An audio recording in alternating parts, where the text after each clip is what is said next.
আমি বানাবো মাটন কিমা কারি। এখানে আমি দইটা ঢেলে দিচ্ছি। এখানে লঙ্কা হলুদের পেস্ট আছে, এটা এখানে অ্যাড করলাম।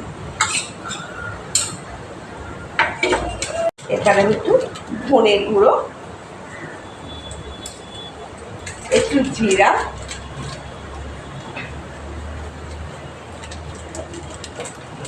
আমার গাছে এখানে হচ্ছে মিন্ট পাতা আমি এখানে অ্যাড করলাম।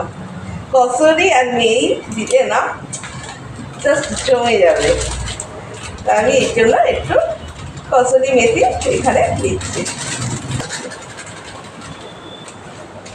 আর অ্যাড করছি আমার নিজস্ব বানানো একটা গরম মশলা।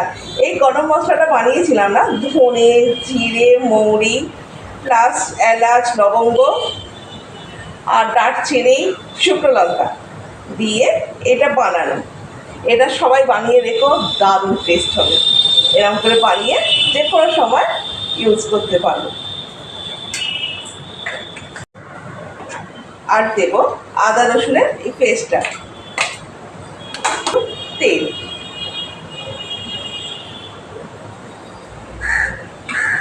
এবার এটাকে খুব ভালো করে এর রন্ধে রন্ধে সব ঢুকিয়ে দাও, তাহলেই টেস্ট হয়ে যাবে। এটা এখানেই না হাফ রান্না হয়ে যায়।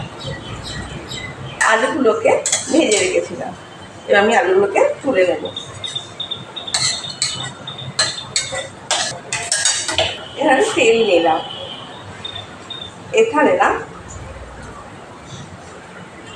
এলাচ, বড় এলাচ মাটনের জন্য, আর চিকেনের জন্য ছোটো এলাচ হলেই হবে। মাটনের জন্য কিন্তু বড় এলাচ মাস্ট। এখানে আমি এক চামচ কালার আসার জন্য পেঁয়াজগুলো অ্যাড করে দিচ্ছি। পেঁয়াজগুলো মোটামুটি লালচে করে ভেজেছি আজকে। এখানে এবার টমেটোগুলো আমি দিয়ে দিলাম। এটাও না ভেঙে আছে, পুরো গ্রেভি মতন হয়ে যাবে।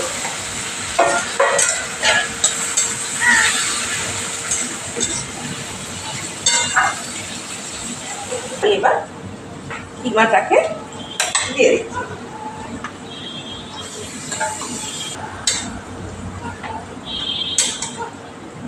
এবার ভালো করে কষতে থাকবো।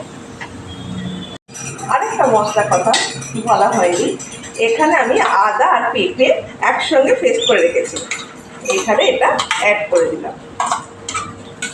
পেঁপেটা দিই যাতে সবার শরীর ভালো থাকে, সেই হিসেবে দেওয়া। নুন দিই, নুন না দিলে তেলও বেরোবে না সহজে। এখানে এই আলুর মতো পরিমাণ আমাকে নুন দিচ্ছি। আর আমি এটা প্রেশারে শিখিয়ে দেবো, না হলে না টেস্ট আছে। দেখো তেল কিন্তু সাইড দিয়ে সব দিক দিয়ে বেরিয়ে এসেছে। এবার আমি এটাকে আর কম জল দিয়ে প্রেশারে একটু শিখিয়ে দিয়ে দেবো।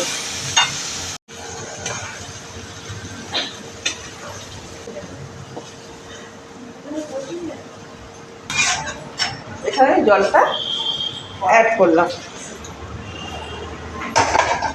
কড়াতে যেহেতু মশলা ছিল তাই কড়াটাকে জল ঢেলে দিলাম। এবার আমি দুটো সিটি দেবো। এবার একটু ধনে পাতা কুচি এর ওপর আমি ছড়িয়ে দিচ্ছি,